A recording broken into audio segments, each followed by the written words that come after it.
कन्या राशी या महिन्यात अविवाहित लोकांचे विवाह ठरू शकतात. आर्थिक दृष्टीनं हा महिना साधारण चांगला जाईल.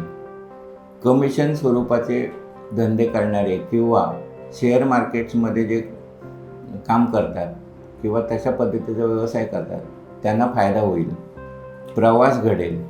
राजकारणी लोक आहेत त्यांनी जरा खूपच अक्कलहुशारीनं काम करणं आवश्यक आहे, कारण त्यांच्या वक्तव्याचा विपरीत परिणाम असा होऊ शकतो किंवा त्यांनी बोललेल्या गोष्टी वेगळ्याच पद्धतीनं लोकांपर्यंत पोचल्या जाऊ शकतात. विद्यार्थ्यांना हा महिना चांगला जाणार असला तरी ओव्हर कॉन्फिडन्स मात्र टाळावा.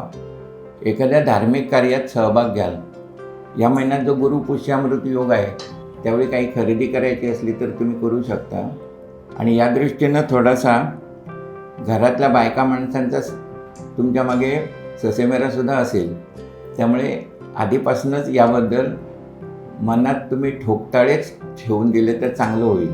नाहीतर ऐनवेळी पैसा गोळा करणं कठीण जाईल. पण साधारणपणे हा महिना आर्थिक दृष्टीनं चांगला जाईल.